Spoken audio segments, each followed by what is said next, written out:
You know,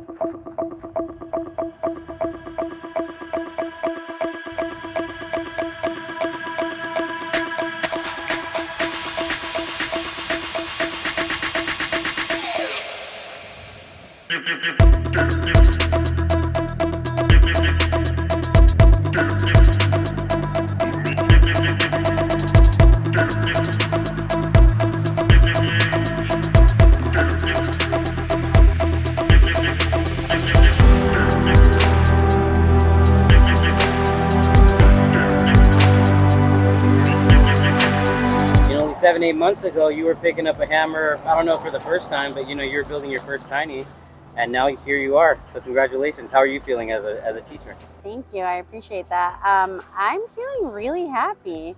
It has definitely come with some bumps in the road, tackling supplies that have been missing and then figuring out where we can proceed forward so that we don't, get stuck behind waiting on something.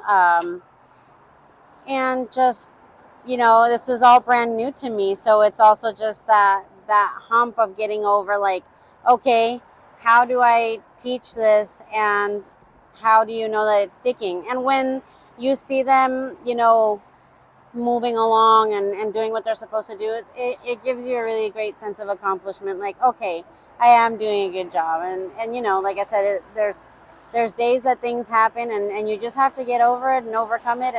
And that takes work. It takes a lot of patience, but we're getting there. We're getting it done. And I'm super, super, super happy and very, very, very excited.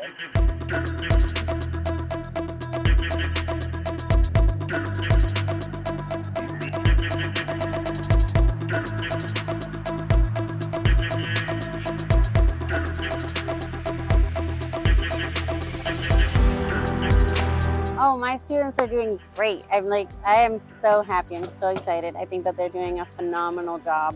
They're all pretty hardworking. I'd say that they all have some good work ethic, and we're moving along. Things are going great.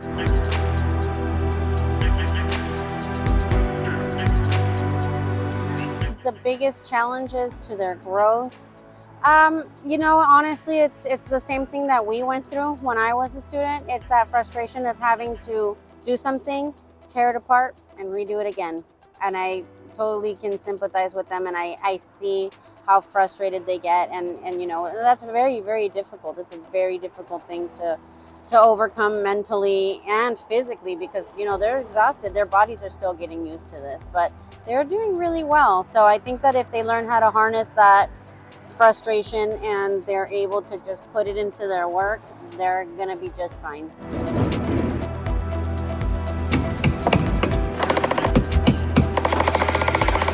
So when we got into framing, I remember specifically telling them that they were going to be pulling 2x4s apart and they were going to be putting them back together, and it was probably going to happen more than one time.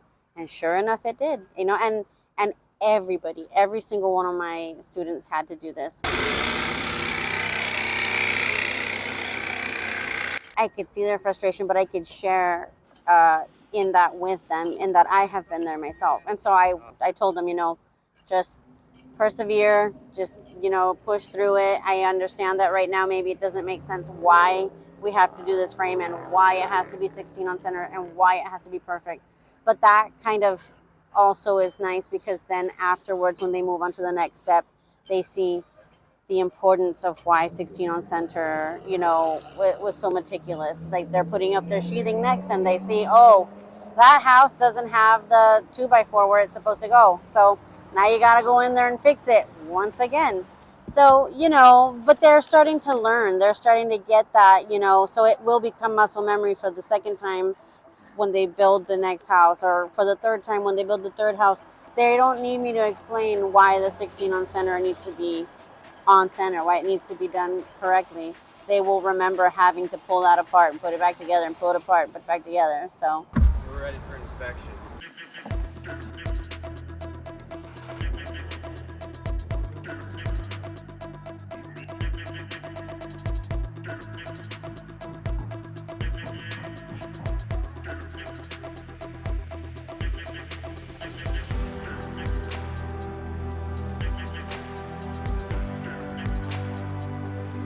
today my class has finished their installation and they have all gotten inspected. I think I have just one class one pair of students that's almost done, so they're my only ones that are a little bit behind. But when I say that, take that with a grain of salt because they will be getting onto drywall here shortly.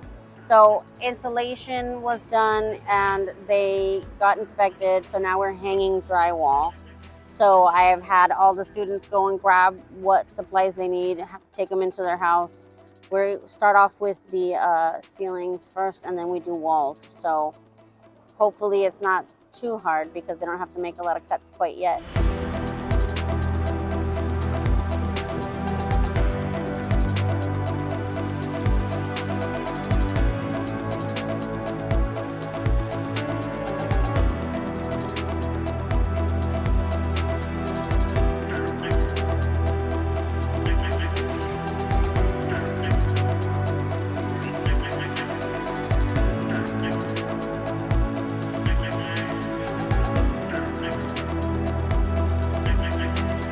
All right, so as you can see here, these guys did a wonderful job with their installation.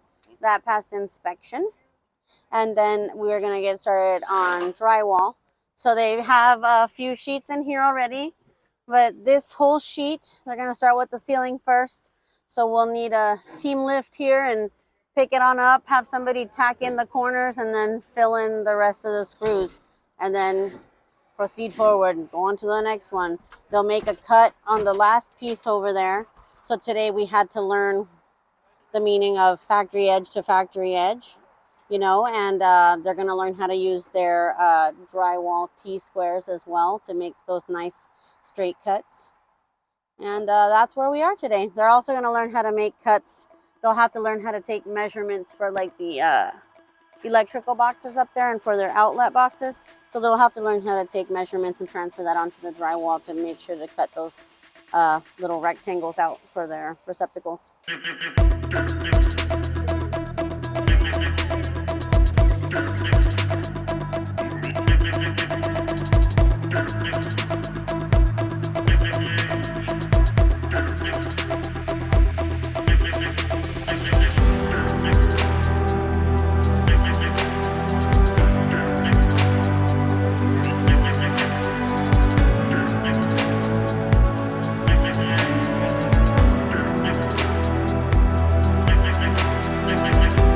I'm taking that tortoise and hare approach on this, where we're gonna take it nice and easy and we're gonna get the job done correctly, or about as well as we can with the most minimal amount of mistakes as possible. And so far it seems to be paying off. You know, I was told today by Dan that we have some of the neatest and cleanest houses. So me as a teacher, that makes me feel like, okay, I'm doing my job. And them as students, I'm teaching them, you know, what they need to be doing so that when they're farther along, it's not something that I need to be pestering them about in the future.